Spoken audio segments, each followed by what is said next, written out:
आदिनाथ भगवान की जय जय जय। वर्तमान शासन नायक भगवान महावीर स्वामी की,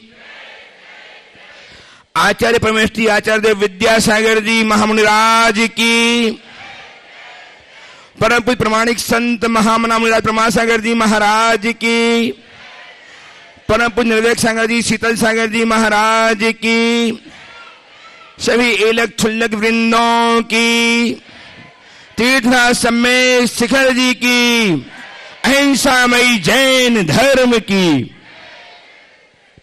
तीर्थराज सम्मेद शिखर जी के शोरम परिक्षेत्र गुणायतन में अवस्थित परम पूज्य आचार्य भगवान विद्यासागर जी महाराज के परम प्रभावक शिष्य महामना मुनिराज प्रमासागर जी महाराज, जो जगत विख्यात हैं गुणायतन प्रणेता, शंकर समाधान प्रवर्तक, भावना प्रवर्तक एवं संप्रमण के रूप में, जिनकी सुमधुर वाणी से सटीक समाधान प्राप्त करके हम अपने जीवन को उन्नत कर पाते हैं, जीवन को रूपांतरित कर पाते हैं। आज हम पुनः प्रत्यक्षतः यहाँ उपस्थित होकर के एवं बहुत दूर अपने अपने घरों में बैठकर अपनी शंकाओं के समाधान प्राप्त कर रहे सभी सुधी श्रावकों का मैं गुणायतन एवं श्री सेवायतन परिवार की ओर से अभिनंदन करता हूं और सबको लिए चलता हूं गुरु चरणों में, इस भाव के साथ कि पहले हम गुरुदेव का आशीष प्राप्त करें। मेरे साथ उच्चारिए नमोस्तु महाश्री, नमोस्तु महाश्री, नमोस्तु महाश्री। और अब मैं लिए चलता हूं आप सबको परम पूज्य छुल्लक स्वरूप सागर जी महाराज के पास, जिससे निवेदन करता हूं महाराज श्री ऑनलाइन प्रश्नों एवं साधु बंधुओं के प्रश्नों के माध्यम से हम सबको ज्ञान वर्धन करावें। इच्छामी महाराज जी, इच्छामी इच्छामी। मुनीत्रय के चरणों में बारंबार नमोस्तु। प्रथम ऑनलाइन प्रश्न के रूप में गीतिका जैन बदारपुर से नमोस्तु पूर्वक प्रश्न कर रही है महाराज श्री कि जिसके मन में वैराग्य नहीं आया है और जिसका मन अब सोसाइटी में भी रहने का नहीं है, क्योंकि सोसाइटी में रहने के लिए बहुत सारे नियम कानून फॉलो करने पड़ते हैं, लेकिन ये इनके खिलाफ हैं, तो क्या करें? न इधर के न उधर के, अब क्या करें? या तो अपने मन को वैराग्य से भरो, और अगर ये संभव नहीं है तो सद्गृहस्थ बन करके जीवन बिताओ। बीच वालों की हालत तो त्रिशंकु जैसी होती है, न इधर की न उधर की। इसलिए हमें चाहिए कि हम एक मार्ग चुने। कहावत है, दुविधा में दोनों गए, माया मिली न राम। तो इन बातों को ध्यान दें। प्रमोद कुमार जी पापड़ीवाल महावीर नगर दुर्गापुर जयपुर से नमोस्तुपूर्वक प्रश्न कर रहे हैं महाराज श्री कि अंधे व्यक्ति को अगर आंख मिल जाए तो वह सबसे पहले उस लाडी को फेंकता है जिसने जिंदगी भर उसका साथ निभाया। प्रश्न यह है कि इंसान इतना मतलबी क्यों होता है?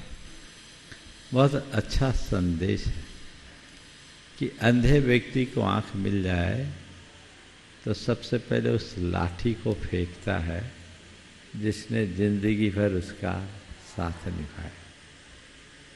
सवाल है, मनुष्य इतना स्वार्थी क्यों होता है?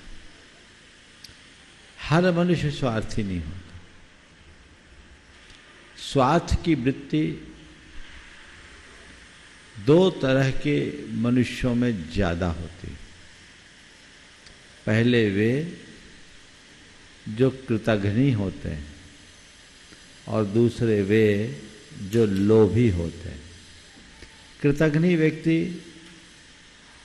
किसी का भी उपकार स्मरण में नहीं रखता, मतलब निकलने के बाद सब कुछ भूल जाता है। अगर व्यक्ति कृतज्ञ है तो अपने उपकारी का सदैव स्मरण रखता है, उसके प्रति आभारी रहता है, वह कभी उससे विमुख नहीं होता। तो पहली बात कृतज्ञता का भाव आना चाहिए। और दूसरा, जब व्यक्ति के हृदय में लालच हावी हो जाता है तो लालच मनुष्य की मनोवृत्ति को एकदम संकीर्ण बना देता है, उसका चित्त अनुदार हो जाता है। ऐसी स्थिति में उसके सारे गुण विनष्ट हो जाते हैं और वह फिर स्वार्थपरता जैसी निम्न स्तरीय वृत्ति का अनुकरण कर लेता है। इसलिए चाहते हैं कि हम स्वार्थ से बचे तो लालच पर अंकुश रखें और कृतज्ञतापूर्ण जीवन जीने का अभ्यास करें। अब प्रश्नों के लिए चलते हैं मंचासीन मुनि संघ के चरणों में। और सर्वप्रथम निवेदन है पूज्य छोलक्षी 105 सुभग सागर जी महाराज से कि अपने प्रश्न के माध्यम से हमें लाभान्वित करें। पूज्य मुनित्रय के श्री चरणों में बारंबार नमोस्तु नमोस्तु नमोस्तु। महाराज श्री, संसार में कई तरह के महोत्सव मनाए जाते हैं जो कि आनंद से परिपूर्ण होते हैं, तो मृत्यु के साथ महोत्सव जोड़ने का क्या अभिप्राय और मृत्यु महोत्सव क्या है महाराज जी? समाधान। देखिए, बहुत सही बात है। आनंद से परिपूर्ण होते हैं। महोत्सव में आनंद है। दरअसल उत्सव से महोत्सव बना है। पहले उत्सव शब्द को देखें। उत्सव कहते किसे? उत्सव में विशेष प्रकार के रव की अभिव्यक्ति का नाम उत्सव। उत्स यानी हृदय। हृदय में जब कोई विशेष भावनाएं प्रकट होने लगती है तब उत्सव होता है। जिन कार्यों, क्रियाओं, समारोहों या प्रसंगों में हमारे हृदय का उत्साह, उमंग प्रकट हो जाए वही उत्सव। तो लोक के एक धारणा है अनुकूल संयोगों को अच्छा मानने की, और अनुकूल संयोग जब भी होते हैं तो लोग उत्सव मनाते हैं। ये आम धारणा है। लेकिन एक आत्मसाधक जो वेद विज्ञान का धनी होता है, जो शरीर और आत्मा के संबंधों को अच्छे से जानता है, जो आत्मा की अमरता और शरीर की नश्वरता को जानता है, उसे लगता है कि मैं तो अजर अमर हूं, मेरी मृत्यु तो है ही नहीं। मेरी मृत्यु है ही नहीं, ये देह का परिवर्तन है। और ठीक वैसा ही परिवर्तन जैसा कि किसी के पुराने कपड़े फट जाने पर नए कपड़े पहनते हो तो आनंद आता है कि नहीं आता है? हाँ, आता है ना। कि जैसे व्यक्ति पुराने कपड़े फटने पर उन्हें छोड़कर नए वस्त्र धारण करता है तो उसे आनंद आता है। ज्ञानी सोचता है ये जिसे लोग मृत्यु कह रहे हैं, ये मृत्यु नहीं, केवल चोले का परिवर्तन है, वस्त्र का परिवर्तन है। और यही उस मृत्यु को महोत्सव का रूप प्रदान करता है। तो जिसने दृष्टि पाली उसके लिए मृत्यु भी महोत्सव है, और जो दृष्टि विहीन है उसके लिए तो जीवन में भी मातम हो सकता है। नमोस्तु पूर्वक निवेदन है परम पूज्य मुनि श्री शीतल सागर जी महाराज के चरणों में कि अपने प्रश्न के माध्यम से हमें भी बुद्धि की प्राप्ति कराएं। ओम नमः सिद्धेभ्यः। जैसा देखा जाता है कि प्रतिमा की प्रतिष्ठा पंच कल्याणों के द्वारा होती है। अब जब 5 कल्याणक हो गए भगवान के, कोई पूछता है कि वहाँ प्रातिहार क्यों लगाए जाते हैं? क्योंकि प्रातिहार तो 4 कल्याण के बाद लगते हैं।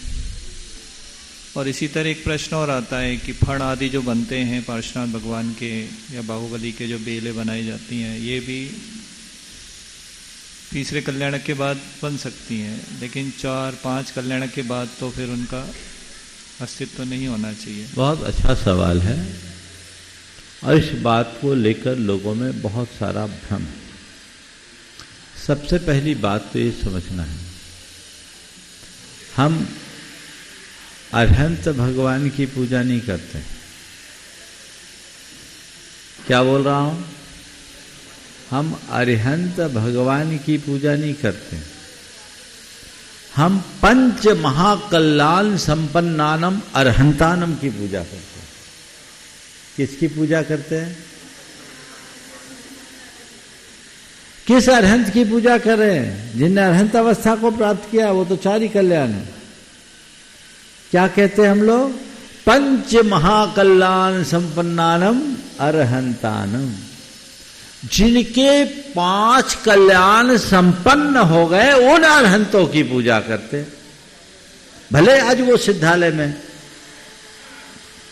तो 5 कल्याणकों को जिनने संपन्न कर लिया, ऐसे अरहंतों की जब हम पूजा करेंगे तो उनमें हम उनके अरहंत अवस्था के सारे गुणों को आरोपित कर रहे हैं,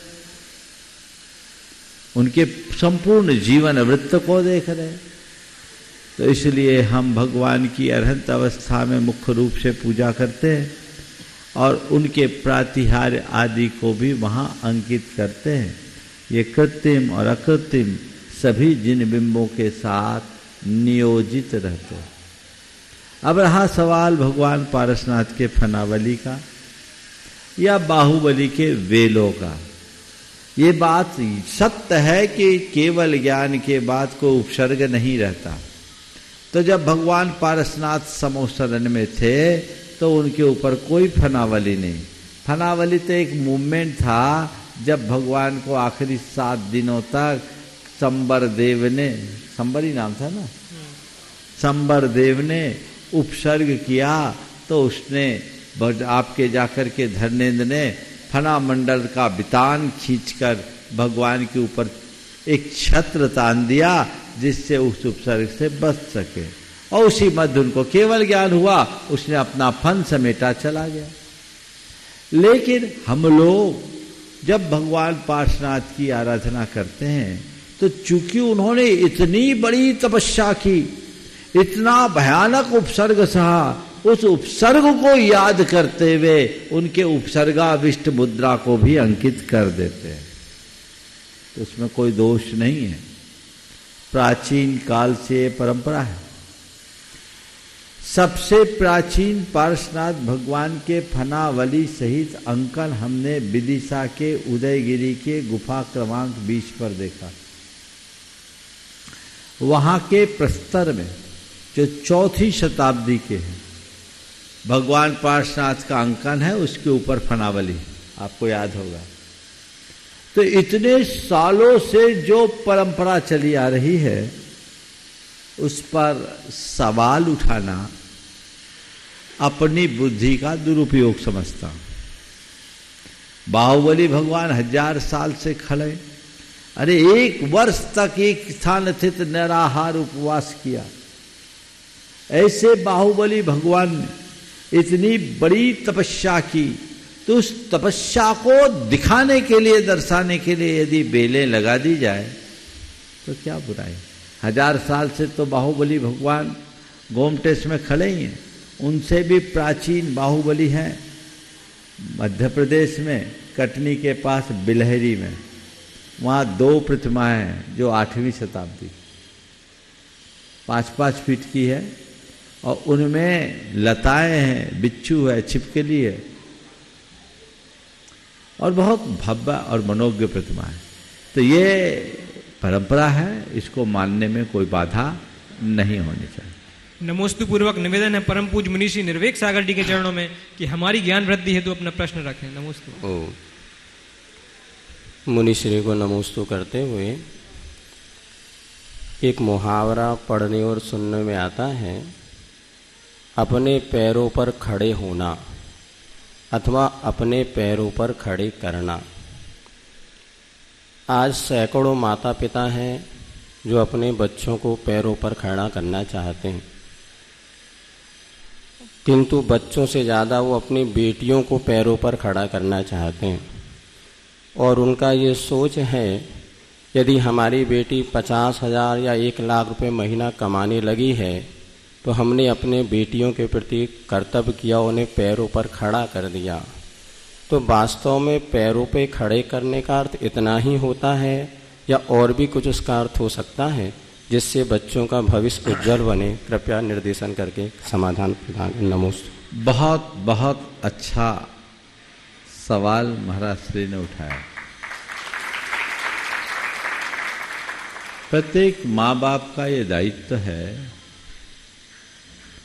कि वे अपने संतान को पढ़ा लिखा कर योग्य बनाए और उन्हें अपने पैरों पर खड़े करें।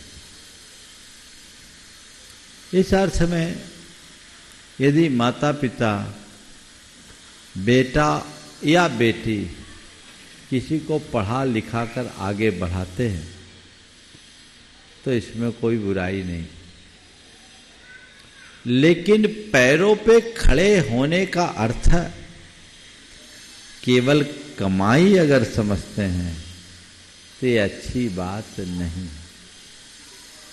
उन्हें पढ़ाना, लिखाना, योग्य बनाना और घर चलाने लायक बना देना ही सच्चे अर्थों में अपनी बेटी को पढ़ा लिखाकर पैरों पे खड़ा करना है।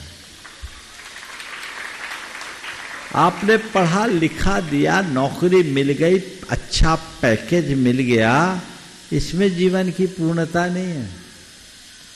हो सकता है मेरी बात से आप लोगों को थोड़ी असहमति हो, बुरा भी लग जाए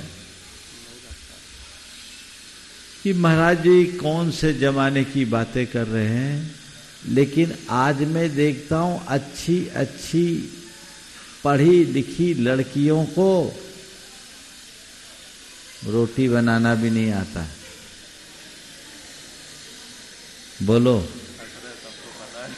सही बोल रहा हूं कि गलत?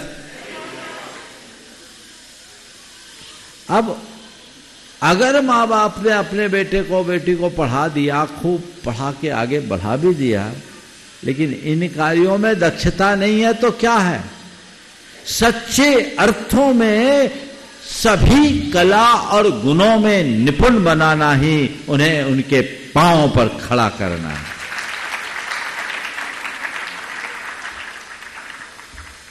कला गुणों में निपुण करो। एक परिवार आया, उनके साथ उनकी बेटी थी जो IIT कर रही थी, साथ में उसकी माँ भी थी। तो मैंने इसी चर्चा में कहा बहुत अच्छा है तुम्हारा IIT में सिलेक्शन हुआ, अच्छे कॉलेज में गई, बढ़िया बात, पर ये बताओ घर का कुछ काम आता है कि नहीं आता? बोला महाराज इसके लिए हम थोड़ी पढ़े लिखे। तो मैंने उससे पूछा, बिल्कुल तुम्हारी बात में मैं सहमति प्रकट कर दूंगा कि हमारे पढ़े लिखे होने का मतलब है घर का काम करने की क्या जरूरत, पर तुम्हारी माँ बैठी है बाजू में। मैंने उससे पूछा ये बताओ कि अगर तुम्हारी माँ तुम्हारे घर के काम को संभालने के योग्य नहीं होती और केवल पैसा कमाने वाली एक औरत होती तो जो तुम बनी हो या बन पाती क्या? उस लड़की ने कहा नहीं ऐसा तो मैं नहीं कर पाती। उसने कहा मेरे को यहाँ तक पहुँचाने में मेरी माँ का बहुत बड़ा कंट्रीब्यूशन है। तो मैंने कहा अब तुम बताओ, तुम्हारी माँ ने तुम्हें यहाँ तक पहुँचा दिया, तुम अपने भावी संतान को कहाँ पहुँचा पाओगी? उसकी तरफ भी तो सोचो। समझने की बात है। पढ़ना लिखना, अपनी योग्यता का विकास करना अच्छी बात है, पर केवल पढ़े लिखे होने को ही अपनी योग्यता का प्रतिमान मानना भयानक भूल है। पढ़े लिखे होने के साथ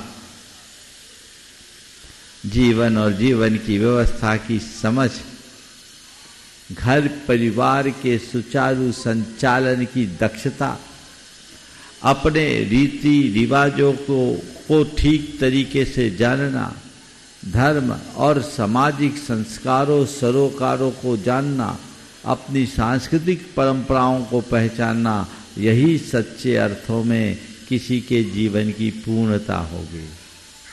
फिर आप कहोगे कि ये जिम्मा केवल लड़कियों की ही क्यों? क्या लड़के लोग घर का काम नहीं कर सकते? बोलो, कर सकते, करना चाहिए। मैंने तो अनेक बार बोला है कि ऐसा नहीं है कि घर का कार्य केवल महिलाएं करें, पुरुष भी करें। और जो दंपति घर के कार्य में हाथ बटाते हैं उनका पारस्परिक प्रेम ज़्यादा अच्छा होता है, ऐसा रिसर्च बोलता है, इसलिए करना चाहिए। मैंने अनेक बार ये कहा है कि पत्नी यदि उपवास करे और पति अपने हाथ से खाना बनाकर पत्नी की पालना करा दे तो उनका दाम्पत्य बहुत मधुरता में होगा। लेकिन एक बात मैं इतना जानता हूं, पति यदि 3 दिन घर संभाले तो चलेगा और महीना भर चौका संभाले तो घर का जो अर्थ, घर का बजट है ना, वो बिगड़ जाए। पुरुष बड़े बड़े प्रावधान प्रस्तुत कर सकते, लेकिन घर की आंतरिक व्यवस्था का संचालन जिस तरीके से एक स्त्री कर सकती है वैसा पुरुष नहीं कर सकता। ये तुम्हें प्रकृति प्रदत्त वरदान है। और एक बात और बोलता हूं, मैंने कुछ विचार किया, जितने भी समूह में रहने वाले प्राणी हैं, एक विशेष बात पर आप सबका ध्यान आकर्षित करूंगा। समूह में रहने वाले प्राणी जैसे शेर है, हाथी है, पता है उसमें उसका मुखिया कौन होता है? नर। ठीक है, उनका मुखिया कौन होता है? नर। लेकिन सबसे ज्यादा एक्टिव कौन होता है? शिकार में शेर बाद में आता है, सब काम होने के बाद जब जरूरत पड़े। एक्टिव कौन होती? हाँ, हाथियों में हथनी। ऐसे अन्य प्राणियों में भी आप गहराई से थोड़ा डिस्कवरी में खोजना। बंदरों में भी होता है, सब में होता है। आप कहोगे महाराज जानवरों से कहां तुलना कर रहे हैं? मैंने कहा अब आदमी तुलना के लायक बचा ही नहीं, मैं क्या करूं। तो इन बातों को गहराई से समझने की कोशिश करनी चाहिए, तभी हम कुछ अच्छा कर पाएंगे। तो महाराज ने कहा बच्चों को अपने पैरों पर खड़ा करना, बिल्कुल खड़ा करना, लेकिन खड़ा करने का मतलब केवल एक नौकरी पेशा आदमी बनाना या अर्निंग पर्सन के रूप में डेवलप करना नहीं है। उनके संपूर्ण व्यक्तित्व का निर्माण करना ही उनको पैरों पर खड़ा करना है। तो उनके संपूर्ण व्यक्तित्व का निर्माण कीजिए जो जीवन को आगे बढ़ा सके। प्रत्यक्ष प्रश्नों के माध्यम से अब सत्र को गति देंगे पंडित सुदर्शन जी। क्षमो श्रण एवं गुणायतन का नयनाभिराय राम आयतन परम पूज्य गुरुदेव का मानसचित गुणायतन। गुणायतन कुछ ही माहों में लोकार्पित होने वाला है। गुणायतन के बनने में, निर्माण में आपका महत्वपूर्ण योगदान है। आपके महत्वपूर्ण योगदान का हम वंदन करते हैं, अभिनंदन करते हैं। आज भी बहुत सारे व्यक्ति ने अपने भाव व्यक्त किए हैं गुणायतन जोड़ने के। साधुभाई के साथ उनके नाम उच्चार रहा हूं। स्वर्ण दान देकर के स्वर्ण कार्य में अपनी सहभागिता अर्जित की है श्रीमती इंदिरा देवी उत्तम चंद जैन, अछरौनी, शिवपुरी, मध्य प्रदेश ने। बहुत बहुत साधुवादी हों तो अपने स्थान में खड़े होकर गुरु आशीष प्राप्त करें। सूत्रधार के रूप में ऑनलाइन इंदौर से श्रीमान विजय कुमार जी कासलीवाल, श्रीमती सरोज जी जैन, कुलदीप जी, अर्पिता, संदीप, अपेक्षा, मिशिका, मिशित, मिशा कासलीवाल, वैशाली नगर इंदौर ने अपने आप को संबद्ध किया है। बहुत बहुत साधुवाद। तत्पर रहेंगे योगी दिलीप नाथ जी प्रतिपुरुष अपने बेटी जुहू के साथ प्रथम प्रश्न के लिए। उसकी पूर्व सूचना कि भव्यजनों 19 सितंबर से 28 सितंबर तक 10 लक्षम पर्व पर तीर्थसार सम्मेद शिखर जी में परम पूज्य आचार्य विद्यासागर जी महाराज के परम प्रभावक शिव मुनिराज प्रमाण सागर जी महाराज, निर्वेक सागर जी महाराज, शीतल सागर जी महाराज के सुसानिध्य में एक बृहद सबक संस्कार शिविर आयोजित है। इसमें आप अपनी जीवन की विलक्षणता को प्रकट करने में अपना जीवन साध सकते हैं। अतः उपस्थित होकर के इस शिविर में उपस्थित होकर के अपने जीवन को धन्य करने के लिए आपके पास मात्र 6 दिन का समय है, जबकि आप पंजीयन करा सकते हैं। 15 अगस्त तक पंजीयन चलेगा बस। उसके पश्चात आप शिविर में स्थान नहीं पा पाएंगे। इसलिए निवेदन कर रहा हूं कि शिविर में आने के लिए 15 अगस्त के पूर्व अपना पंजीयन करा लें। मात्र 5100 की राशि पंजीयन शुल्क के रूप में आपसे ली जाएगी। इसमें आपको 12 दिनों तक आवास, भोजन एवं पूजन वस्त्र तथा पूजन द्रव्य की सुव्यवस्था आपकी होगी। ध्यान रखें 19 से 28 सितंबर तक यह अवसर आपको प्राप्त हो रहा है, जबकि आप विलक्षणत्व को प्राप्त होंगे। और प्रथम प्रश्न के लिए उपस्थित हों श्रीमान योगी दिलीप नाथ जी अपनी बेटी जूही के साथ पृथ्वीपुर से।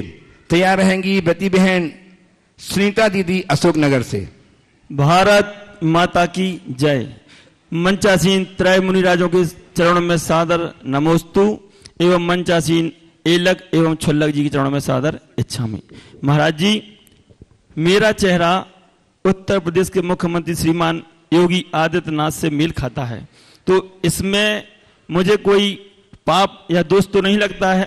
दूसरी बात महाराज जी, मैं भी चाहता हूं कि समाज एवं देश की सेवा करना चाहता हूं, तो उसी के लिए मुझे आपका आशीर्वाद एवं दिशा निर्देश प्राप्त हो, ऐसी भावना के साथ सादर नमोस्तु महाराज जी। अगर प्रकृति ने तेरा चेहरा थोड़ा देखूं, मैं भी सकल ढंग से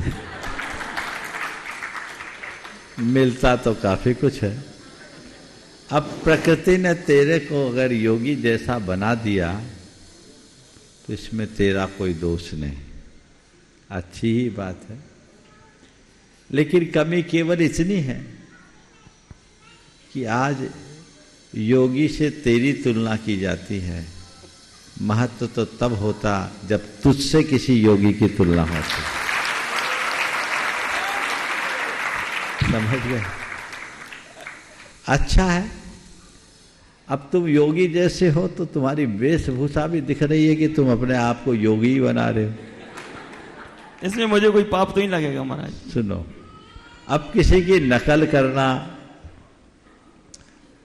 अब किसी को किसी वजह से नकल कर ले, बात अलग है।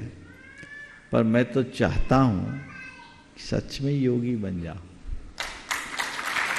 योगी बनने के दो रास्ते हैं, या तो योगी आदित्यनाथ के रास्ते पर चल करके अपने आप को राजनीतिक ऊंचाई पे चढ़ाओ, जो बहुत कठिन बल्कि असंभव जैसा है, और नहीं तो सच में योगी बन जाओ।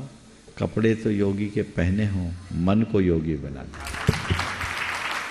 जीवन धन्य हो जाएगा। समझ गए? हमेशा एक बात याद रखना, ओरिजिनल कॉपी का मूल्य होता है, फोटो कॉपी को कोर्ट में कोई मान्यता नहीं होती। क्या बोल रहा हूं? ओरिजिनल कॉपी का मूल्य होता है, जो फोटो कॉपी उसको कोई वैल्यू मिलती है क्या? बोलो। नहीं है ना? नहीं। तो अच्छा है, अपने जीवन को आगे बढ़ाओ, अच्छा आदर्श उपस्थित करो। निश्चित प्रकृति ने तुम्हें ये लुक दिया है तो उसका एडवांटेज तो तुम्हें मिलता होगा, लेकिन अपनी प्रकृति को सुधार लोगे तो कई गुना एडवांटेज मिलेगा। समझ गए? सभी लोग महाराज जी योगी योगी कह के पुकारते हैं मेरे लिए। बहुत बढ़िया। महाराज जी। जूही जूही महाराज जी के चरणों में बारंबार नमोस्तु नमोस्तु नमोस्तु। छुल्लक जी को बारंबार इच्छामि इच्छामि इच्छामि। महाराज जी, मेरी शंका ये है कि मेरी एक फ्रेंड थी ना, वो कहती थी कि महाराज अपने गुरु जो है ना, उनके हमें भक्त नहीं बनना चाहिए, शिष्य बनना चाहिए, क्योंकि भक्त जो आते हैं वो भक्ति करके चले जाते हैं और शिष्य को कुछ सीखने मिल जाता है। तो हमें भक्त बनना चाहिए और शिष्य बनना चाहिए, दोनों में अंतर क्या होता है? नमस्ते महाराज। देखो, भक्त वो है जो गुरु का गुणगान करे, और शिष्य वो है जो गुरु का अनुकरण करे। क्या बनना है? गुणगान करने वाला या अनुकरण करने वाला? अनुकरण करने वाला। तो बस भक्त बन गई हो, शिष्य बनने का भाव। उपस्थित हम प्रति बहन सुनीता जी अशोकनगर से। तैयार हैं श्रीमान चौधरी रमेश कुमार जी जैन, ट्रस्टी गुणायतन अशोकनगर। नमोस्तु महाराज जी, नमोस्तु महाराज जी, नमोस्तु। सब महाराजों को इच्छा में महाराज जी, जो शेर चीता और राघव मक्ष आदि होते हैं मांसाहारी, तो जब उनको सम्यक दर्शन प्राप्त हो जाएगा तो वो कौन सा आहार करेंगे? ऐसा उल्लेख आता है कि जब वो शाकाहारी हो जाते हैं तो अपना भोजन बदल देते हैं। समझ गए? तो शाकाहारी बन जाते हैं। हमने एक कहानी तो देखी है दीवान अमरचंद की, कहानी नहीं सत्य घटना। शेर ने जलेबी खाया, दूध पिया, तो जब उनके अंदर ऐसा परिवर्तन आ जाता है तो वो भी अपने भोजन पानी में परिवर्तन ला सकते हैं, लाते हैं, ऐसा समझना चाहिए। महाराज जी हुआ क्या, दुर्लभमती माता जी ने प्रवचन में कहा था कि वो राघव मछली ही खाता है, तो वो अणुव्रती बनेगा तो छोड़ेगा मांसाहार को, तो बदला ना, अणुव्रती बनेगा तो, लेकिन सम्यक दृष्टि होने के बाद वो मांसाहारी करेगा, ये मतलब। अब देखो हर प्राणी की अलग अलग व्यवस्था है, और उन्होंने किस संदर्भ में क्या बात कही सो मुझे नहीं मालूम, आगम में इस बात की स्पष्टता नहीं दिखती। आपने अभी बात की, मैंने संलेखना के समय की बात की। अब रहा सम्यक दर्शन की बात, तो मैं तो दूसरा सवाल करता हूँ आपसे ही, सप्तम नरक का नार की सम्यक दृष्टि हो सकता है कि नहीं? वहाँ वो मार काट करेगा कि नहीं? करेगा। तो हर जीव की जो परिणति होती है वो द्रव्य क्षेत्र काल भाव के अनुरूप होती है, इसलिए उसको उसी संदर्भ में देखना चाहिए। पर उनका उदाहरण प्रस्तुत करके मनुष्यों से नहीं जोड़ना कि अरे वो ऐसा कर सकते हैं तो कोई मांस खाने वाला मनुष्य भी सम्यक दृष्टि हो सकता है। मैं 3 काल में नहीं मान सकता, क्योंकि जिनेंद्र भगवान का जो भक्त मनुष्य है वो ऐसा सपने में भी नहीं कर सकता। जो जिन भक्त ही नहीं वो सम्यक दृष्टि कैसे? आइए श्रीमान चौधरी रमेश कुमार जी जैन, अशोकनगर ट्रस्टी गुणायतन, और तैयार रहें श्रीमान राजीव जी शोभना जी जैन गुना से। महाराज जी के चरणों में नमोस्तु। एलक जी छुल्लक जी महाराज जी के चरणों में इच्छामी। महाराज जी नीलम का बहुत भाव था, काफी दिनों से कह रहे शिखर जी के जाएंगे, तो महाराज जी से एक प्रश्न पूछना है, तो आज इसकी ये प्रश्न पूछना चाहती है। बोलो। नमोस्तु महाराज जी, नमोस्तु नमोस्तु। महाराज जी थोड़ी सी मन की पीड़ा है, हमारी है, महाराज जी ने तो कुछ नहीं है। महाराज श्री, यदि कोई व्यक्ति सामाजिक पद पर रहकर अपनी जिम्मेदारियों को ईमानदारी व निष्ठा पूर्वक निभाता है, लेकिन फिर भी उसे अपयश व आलोचनाओं का सामना करना पड़ता है, तो इसमें उस व्यक्ति के किस कर्म का उदय है? और कृपया यह बताएं कि आर्त परिणामों से बचने के लिए किस तरह का चिंतन करें, तथा उसे समाज में नीचा दिखाने के लिए कुछ व्यक्ति सच्चाई जानते हुए भी कोई भी हद पार कर देते हैं। ऐसे आलोचना करने वाले व्यक्तियों को कौन से कर्म का बंध होता है जिससे वे भी भविष्य में ऐसे कार्य ना करें? कृपया समाधान करें। नमस्ते। आपका 3 सवाल। पहला सवाल है कि सामाजिक कार्य करने के बाद भी अगर अपयश मिलता है तो ऐसा क्यों मिलता है? आपका दूसरा सवाल है ऐसी स्थिति में आर्तरोध परिणाम होते हैं तो कौन सा कर्म बंधेगा? और तीसरा सवाल है ऐसे लोग जो इस तरह का कर्म करते हैं उनको कैसा कर्म बंधेगा? पहले 2 सवाल के संदर्भ में तो ये कहूँगा कि समाज सेवा में उन्हीं को आगे आना चाहिए जिनका हृदय थोड़ा मजबूत हो और खाल थोड़ी मोटी हो। ये मान करके चलना कि समाज सेवा करने वाले को जीते जी प्रशंसा नहीं मिलती, उसकी प्रशंसा इस दुनिया से जाने के बाद लोग करते हैं। मेरा अनुभव तो ये है कि जिसके जीते जी ज़्यादा प्रशंसा हो गई तो समझना उसकी सेवा में कोई कमी रह गई। इसलिए घबराना नहीं चाहिए, ये सहज स्वाभाविक प्रक्रिया है। गाड़ी चलेगी तो धुआं और धूल तो उड़ेगी ना। बोलो जी महाराज। तुम चाहो गाड़ी चले और धुआं ना उठे, धूल ना उड़े, ऐसा संभव है क्या? नहीं। ये चलेगी। हमारा ध्यान गाड़ी की गति पर होना चाहिए, न कि पीछे की ओर उठने वाले धुएं और धूल की तरफ। समझ गए? जब इस तरफ दृष्टि होगी तो तुम्हारा आर्तरोध परिणाम ही नहीं होगा। लेकिन समाज सेवा करते हुए यदि मन में ऐसे कलेश के भाव हो रहे हैं तो ये हमारे लिए दुखदाई है, और ऐसा क्लेश मिले तो ऐसे कार्यों से दूर हो जाने में ही भलाई है। जी महाराज। समझ गए? और ये सब कब होता है? जब हम व्यक्तिगत प्रतिष्ठा की भावना से समाज सेवा के कार्य में जुड़ते हैं। आपके सवाल के माध्यम से मैं उन तमाम लोगों से एक संदेश देना चाहता हूँ जो अपना बहुमूल्य समय, शक्ति और संसाधन लगाकर समाज की सेवा करने आ रहे हैं, वो अपनी सेवा को अपनी पूजा बनाए, प्रतिष्ठा का विषय न बनाए। जी महाराज, ये मेरी पूजा है, इसमें मेरी कोई प्रतिष्ठा नहीं, मेरी तो केवल और केवल निष्ठा है। उस निष्ठा को बना करके चले। इस भाव से अगर काम करोगे, ये सोचकर काम करो कि आज मेरे पास प्रतिभा है, योग्यता है, क्षमता है, संसाधन है, इनका सदुपयोग करके यदि समाज के विकास, उत्थान और धर्म की प्रभाव मैं किंचित निमित्त बन जाऊं तो मेरा जीवन सार्थक नहीं हूं। मैं तो केवल कर्तव्य कर रहा हूं। तो फिर क्या होगा? इन बातों का असर नहीं पड़ेगा। ज्यादा है तो इस्तीफा जेब में लेके घूमो। ले भैया, अपनी दुकानदारी तुम संभालो, मेरे धर्म ध्यान का रास्ता बहुत विराट है, मैं उसे संभाल लूंगा, आगे बढ़ जाऊंगा। एक दृष्टिकोण ये हो सकता है। तो इससे क्या होगा? सारा काम हो जाएगा।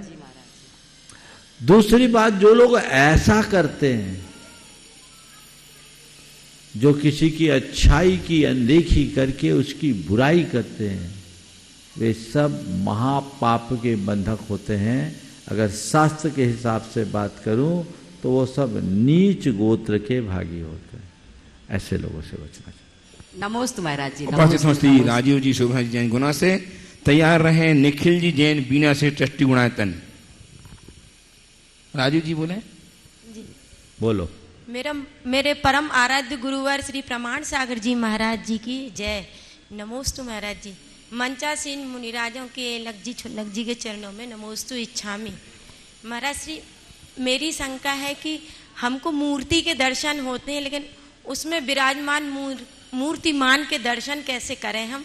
और दूसरा, बच्चों को किस उम्र तक हमको टोकना चाहिए, रोकना चाहिए?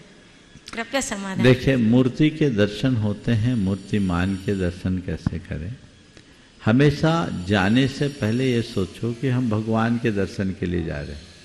उसे मूर्ति मानो ही नहीं, उन्हें भगवान मानना शुरू करो। ये भगवान है, हम साक्षात भगवान के सामने आ रहे हैं।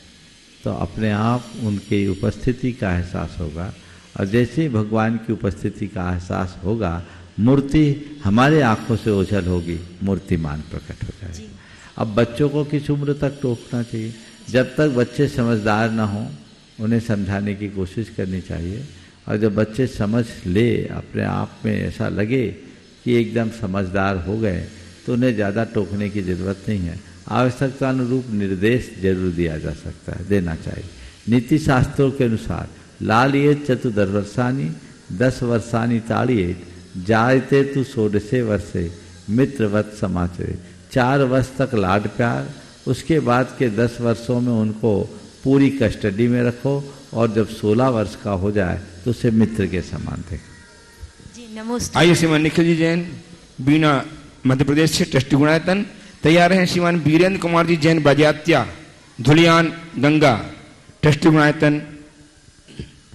महाराज श्री नमोस्तु नमोस्तु नमोस्तु। जैन धर्म एक भाव प्रधान धर्म है, तो फिर तीर्थ क्षेत्रों की वंदना क्यों? और अगर तीर्थों की वंदना नहीं करेंगे तो इनकी सुरक्षा कैसे? और तीर्थों की सुरक्षा नहीं होगी तो अपना धर्म की सुरक्षा कैसे करेंगे? और धर्म की सुरक्षा नहीं होगी तो अपने भावों की सुरक्षा कैसे करेंगे?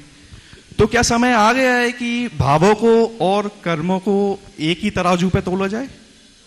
देखो, सबसे पहला जो तुम्हारा सवाल है, इसका उत्तर भी तुम्हारे ही सवाल है। ये बिल्कुल सही है कि जैन धर्म भाव प्रधान है, लेकिन ये ध्यान रखना कि हमारे जो भाव है वो क्रियाओं से प्रेरित होते है ना। तुम ये बताओ, यहाँ पर तुम्हारे जितने निर्मल और विशुद्ध भाव है, क्या तुम्हारे बीना में थे? हाँ, भगवान के मंदिर में तुम्हारे जितने विशुद्ध भाव होते हैं, क्या वैसे भाव घर परिवार या दुकान में होते हैं? नहीं, बिल्कुल हो भी नहीं सकते। तो अंतर आया ना। यहाँ आने से तुम्हारा भाव बदला कि नहीं? और यहाँ जो भाव है, अगर शिखर जी की वंदना करते उस समय के भाव में अंतर होता है कि नहीं? होता है। और वंदना करते करते जब पारसनाथ टोक पर पहुंचते तो बहुत आनंद ही अलग होता है। तो मतलब क्या हुआ? तीर्थ की वंदना से मेरे भावों की शुद्धि होती है। क्या होती है? बिल्कुल। इसलिए हम अपनी भाव शुद्धि के लिए तीर्थ की वंदना करते हैं।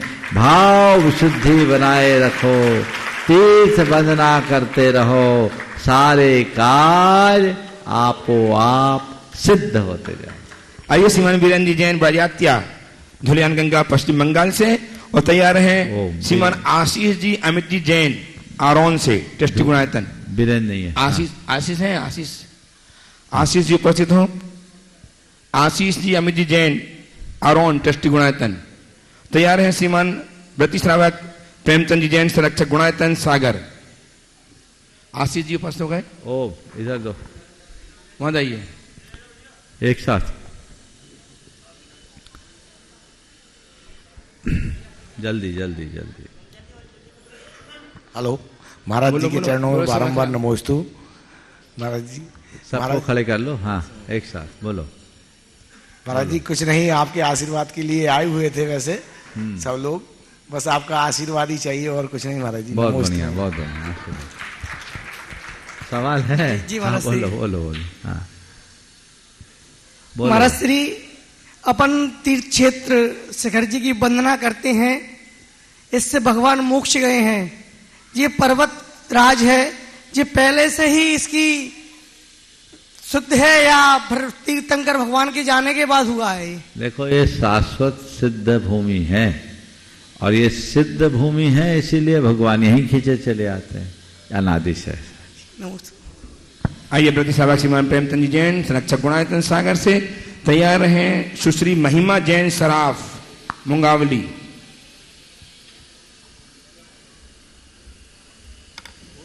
नमोस्तु गुरुदेव। मुनिशंख को नमोस्तु हमारा गुरुदेव। सागर समाज के मुनि भक्त एवं आर्य का दृढ़मती माता जी के गृहस्थ जीवन के पिताश्री गुलाब चंद जी पटना वालों का समाधि पूर्वक वरण, परम पूज्य आचार्य जी के आशीर्वाद एवं मुनि श्री अजय सागर जी के शासन सानिध्य में 8/8/23 को समाधि पूर्वक 23 दिन की संलेखना के साथ 54 वर्ष की आयु में हो गया। आचार्य जी के द्वारा उनके लिए आसन सागर का नाम भी आचार्य जी के द्वारा उनके लिए आसन सागर जी का नाम भी आसन, हाँ आगे भी रिपोर्ट रखा गया। कृपया में अपना आशीर्वाद विषम देवे में। नमोस्तु। देखिए बात आपने बहुत ही अच्छी सुनाई है। गुलाब चंद जी पटना वाले हमारे समाज के एक बहुत ही मजबूत स्तंभ थे।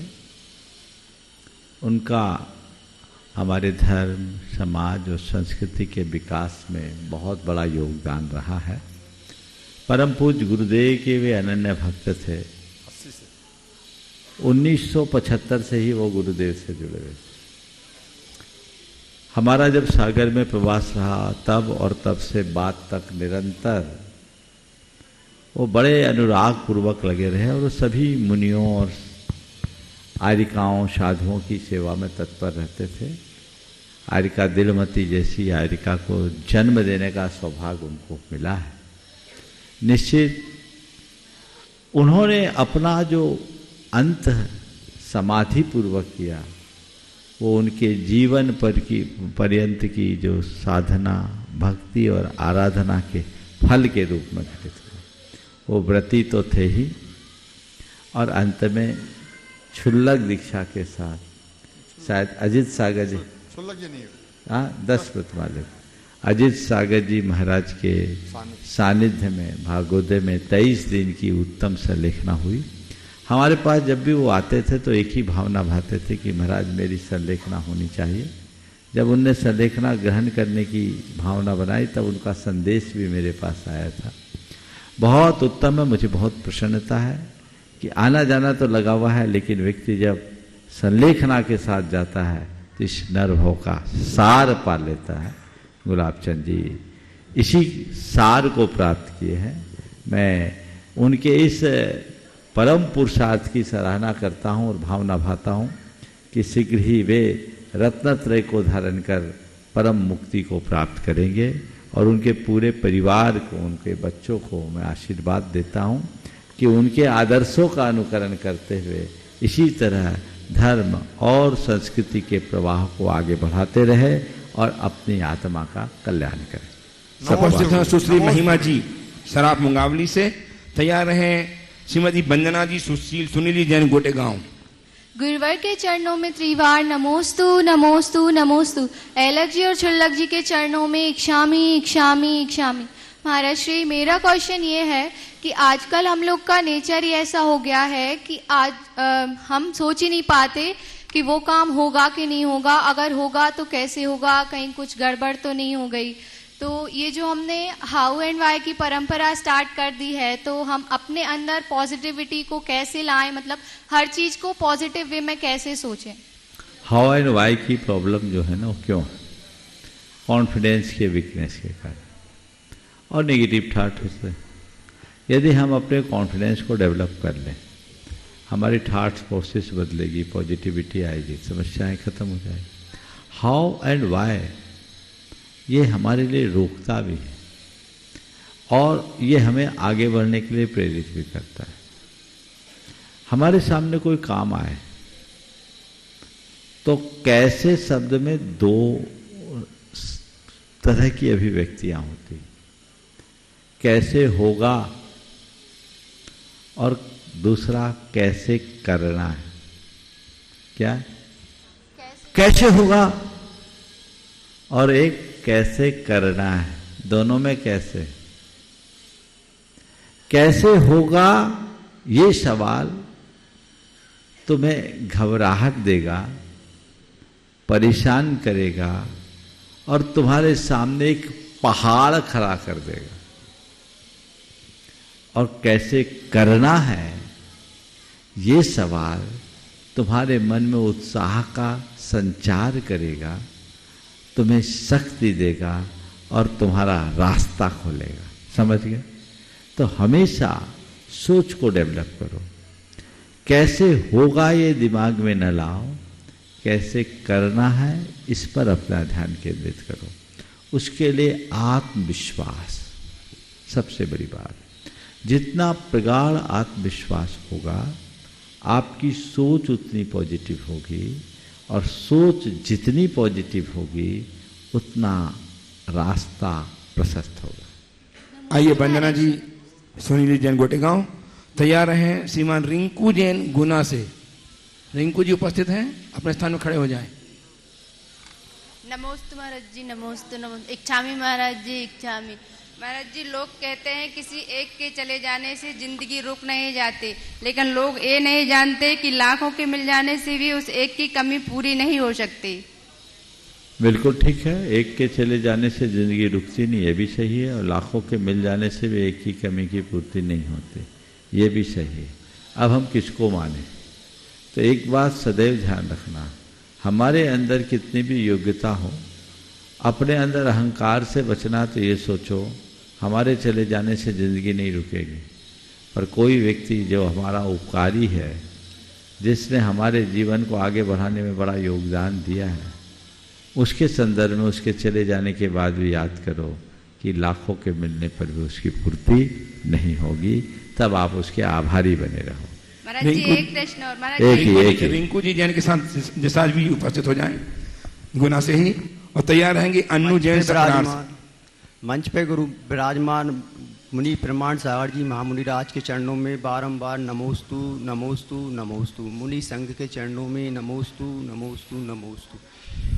हे गुरुवर, मेरा प्रश्न है कि हम दूसरों के साथ छल कपट करके एकत्रित किए हुए धन से दान और पुण्य करते हैं और दूसरों की आत्मा डूबती है, तो ये कहाँ तक उचित है? भाई छल कपट करना तो पाप है, किसी की आत्मा को दुखाना पाप है, तो पाप का काम करने से तो हमें बचना ही चाहिए। अब रहा सवाल दान का, तो आदमी कमा करके दान करता है तो उसके दान के कर्म की सराहना तो करनी चाहिए। पर उसके गलत काम का कभी समर्थन नहीं करना चाहिए और भावना भाना चाहिए कि गलत काम करके भी अगर व्यक्ति दान कर रहा है तो इसकी बुद्धि सद्बुद्धि में बदले, दान का उत्साह बढ़े और गलत काम से दूर हो जाए तो काया पलट हो जाए। उपासक अन्नू जैन सकरार से उपस्थित हो जाएं। अन्नू जैन, ये कौन है आप? और तैयार हैं गुणात्मक की मंत्री सुश्राविका चंद्रकला जी पाटनी रांची। नमोस्तु महाराज श्री, एक शामी छुल्लक जी, एक शामी एलक जी। महाराज श्री, जैसे मैं अपने नगर में डेली पूजन स्वाध्याय पाठशाला पढ़ाती हूँ और अपनी एक अलग लाइफस्टाइल भी है कि मैं आलू प्याज फास्ट फूड सब खाती हूँ, तो मेरी दादी कहती है कि हमें तुम्हारा धर्म समझ में नहीं आता कि तुम मंदिर में पूजन पाठ करती हो और यहाँ आके ऐसा करती हो। तो महाराज श्री, कोई मेरी भक्ति पे ऑब्जेक्शन उठाए, मेरे भगवान के प्रति वो भक्ति तो अलग ही है, लेकिन एक खान पीन से कोई फर्क पड़ता है हमारी भक्ति पर? बहुत अच्छा सवाल, बहुत अच्छा सवाल है। पाठशाला में बच्चों को क्या पढ़ाती हो? महाराज श्री, जो हम खुद फॉलो नहीं करते वो हम उन्हें नहीं पढ़ाते। वही पढ़ाते हो? नहीं पढ़ाते। अच्छा, अगर हम रात में बाई चांस मेरे सवाल का, बच्चों को पढ़ाती पाप से बचना चाहिए, हिंसा से बचना चाहिए, पढ़ाती है? फास्ट फूड खाने में हिंसा होती है कि नहीं? बहुत होती है। रात्रि भोजन में हिंसा होती है कि नहीं? हाँ होती है। तो फिर तुम जो पढ़ाती हो क्या पढ़ाती हो? तो महाराज श्री, मैं अपने नगर में 8 बजे के बाद खाना नहीं खाती हूँ। मेरी बात तो सुनो पहले, जो सवाल कर रहा हूँ। जो पढ़ाती हो गलत पढ़ाती हो। अब सुनो, हताश मत हो, बहुत अच्छा सवाल किया। बच्चों को पढ़ाओ और कोशिश करो भगवान की वाणी पर श्रद्धा बढ़ाओ। भगवान ने जो हमें मार्ग बताया, हमें उस मार्ग पर चलना है। अपने आप को स्ट्रांग बनाओ, मजबूत बनाओ। जब तुम पढ़ाओगे और उसका अनुकरण करोगे ना, तो तुम्हारा प्रभाव कई गुना पड़ेगा, क्योंकि तुम नहीं, तुम्हारा आचरण बोलेगा। अभी तो केवल मुंह से बोलते हो। बच्चे भी कहते होंगे, अरे ये तो वही बताती है जो वो खुद नहीं करती, तो बच्चे करेंगे क्या? बोलो। नहीं करेंगे। हाँ, तोता राम राम रटेगा, राम जी ने उंगली डाली, उनकी उंगली काट खाई। तो ऐसा तोता बन के क्या होगा? समझ गए? तो अपनी आत्मा को जगाओ, खुद को आगे बढ़ाओ। ठीक है। अब रहा सवाल, अब महाराज जी गृहस्थी में हैं, आजकल तो बड़ी दिक्कतें हो जाती, लड़कियां थोड़ी धर्मात्मा हो जाती तो लड़का ही नहीं मिलता। ये भी समस्या है, चाहे लड़का हो या लड़की, अगर थोड़े धर्मात्मा है तो मिल नहीं पाते, बड़ी समस्या है। जबकि धर्मात्माओं को प्रमुखता मिलनी चाहिए। मैं तो कहूँगा कि एक ऐसी एजेंसी आप लोगों को डेवलप करनी चाहिए। बहुत लड़के और बहुत सारी लड़कियाँ परेशान दिखती हैं। हम लोग मर्यादा, हम लोग कुछ कह नहीं सकते, लेकिन आप लोग एक अच्छी एजेंसी डेवलप कीजिए ताकि इन चीज़ों का सही अनुकरण हो सके, तो बहुत अच्छा होगा। समझ गए? अपने आप को आगे बढ़ाओ, जीवन को ऊंचा उठाओ, तब भगवान की सच्ची भक्ति होगी। भगवान को मानो, भगवान की बात न मानो, तुम ही तय कर लो भगवान तुमसे कितना खुश होंगे कि नाराज, ये तुम्हें देखना है। चलिए। उपस्थित हो चंद्रकला जी पाटनी, प्रतिश्राविका रांची, मंत्री गुणायतन। मेरी तरफ से जगत के सब जीवों की तरफ से दोनों मुनि राजों के चरणों में नमोस्तु। हाँ, और छुल्लक जी अलग जी महाराज चरणों में इच्छा में। महाराज श्री, कई लोग मंदिर में कलश करने जाते हैं, तो उनमें से कुछ लोग है ना भगवान के सामने ही लड़ाई झगड़ा शुरू कर देते हैं, यहाँ तक कि व्रती होते हैं वो भी करना शुरू कर देते हैं। तो उनका कलश करना, अभिषेक करना कितना सार्थक, और वो संसार को बढ़ा रहा है कि संसार को कम कर रहा है? वो महापाप कर रहे हैं, जानबूझ के भगवान के सामने लड़ रहे हैं, झगड़ रहे हैं। भगवान उनकी बुद्धि को सद्बुद्धि दे, उनका जीवन बदले, अपने जीवन को ऊंचा उठा सके। समय हो गया, यहीं पर विराम। बोलिए परम पूज्य आचार्य गुरुवर।